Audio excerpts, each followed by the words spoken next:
Well, it's the end of day one, or virtually the end of day one, and I'm with Jim Croxton, and we're having a much-deserved seat. First question would be, Jim, are you pleased with how today has gone? Actually delighted, yeah. No, we were expecting to have a good day because our education programme the last 2 days was the most delegates we've ever had. So we knew a lot of people were in town, and we knew there was a good vibe. It felt like a good vibe for weeks, but actually, if anything, it still exceeded expectations. And listen, Scott, you and I have known each other a long time. I'm in sales. I'm not going to sit and talk it down, but it's been really good. This has always been this event. It's just the start to the year that our industry needs, and people have arrived with just the right attitude. So it's been really, really good. Why do you think that is? I suppose if you knew it and bottle it, you'd make a fortune. But how does one show seemingly have a step up from a previous one? We've actually been asking ourselves the question because you're right, we'd like to bottle it. Because as you know, the success of this show is very important to BIGGA as an organisation, but by extension, the greenkeeping industry. There's a couple of things we can point to, and the main one is the fact that the attitude to education at golf club level is opening up all the time. So we are seeing more and more clubs send their staff or agree to their staff coming to Harrogate for 2 and 3 and 4 days to get some formal education, as well as all the other things that this show has to offer. So as well as the exhibition, as well as the networking. So those numbers have grown something like nearly 20% this year on what was the record last year. So those extra people coming, they're good customers. The guys educating themselves are ambitious. So the exhibitors are keen to be here to experience those people and have a chance to engage with them. And it's almost becoming a bit self-perpetuating. As the education grows, it drives the exhibition, which then drives education because we can do more. The other thing is we are, I guess we're lucky, I'm very lucky to inherit an event that's held in a wonderful place that everyone likes coming to once they eventually get here, and at a great time of year. This third week of January is just perfect for our industry. Christmas is out of the way. A lot of winter projects are either done or nearly done, and people are wanting to look forward. So it's an optimistic time for our members, I think. It's funny, I thoroughly enjoyed the March version, but it didn't feel right. But it was great to have al fresco dining and al fresco beer drinking, but it just didn't quite feel right. Yeah, not having your coat on at BTME felt strange, didn't it? And it was a really useful experiment that we didn't want to do, but it proved that January is the right time for this event. The other thing, we've just come from the Lantra stand not so long ago, and they were talking about how there's the career path is well and truly in place now, where it maybe wasn't 20 years ago. And obviously that puts the onus on getting yourself educated so you can take advantage of that career path, which is what you were talking about just a second ago. Yeah, and we've put some pretty big investment this year into our learning development team. We've hired a guy called Rob Phillips, who's a BIGGA member, was a course manager at Sandy Lodge for nearly 30 years, and then went to work for Berkshire College. Did a brilliant job there, and he's come in to lead our GTC activity and work with a lot of our learning development stuff.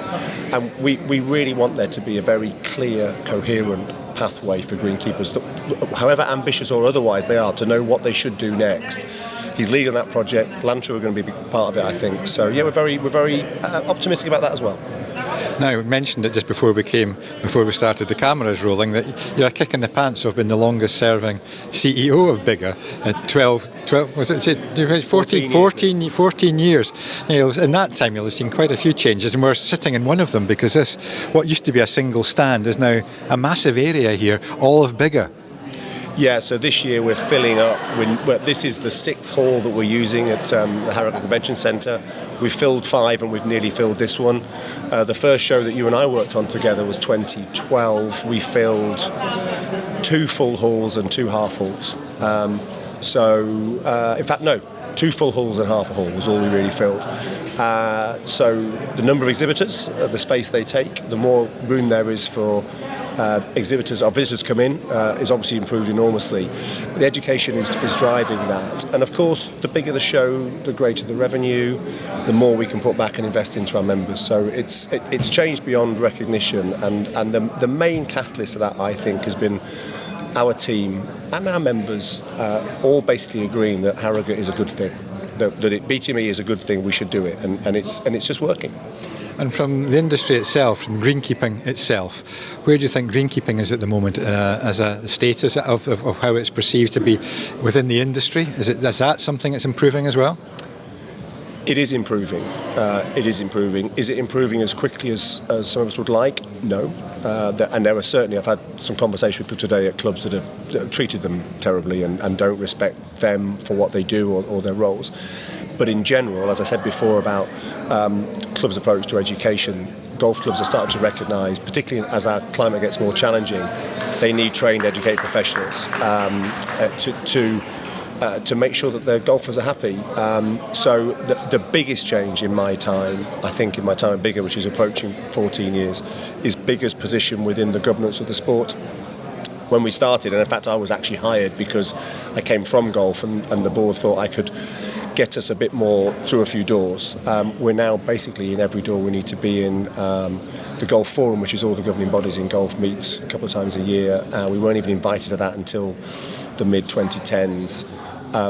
The agenda now is half it is golf course issues. It's no longer all about participation or who's winning the home internationals. So we are moving forward. And is there room for expansion here at Harrogate Convention Centre? There is room for expansion. This year's show is about 4% bigger than last year's show, which I'm thrilled with. We only had one stand left, and I thought we'd allocated enough stands for there to be a few spare. I'm not anticipating it to continue growing much more. It's nice if it does, but this venue, as much as we love Harrogate and the venue, it's quirky, and so there's a neat way of running the show which we're currently doing. Any bigger, much bigger, and it gets a bit different. But there are a couple of areas that I think are, as the technology side, there's so much new stuff out there today with so much drone technology, autonomous technology, lithium technology, different companies coming into the market. It might still grow a bit further.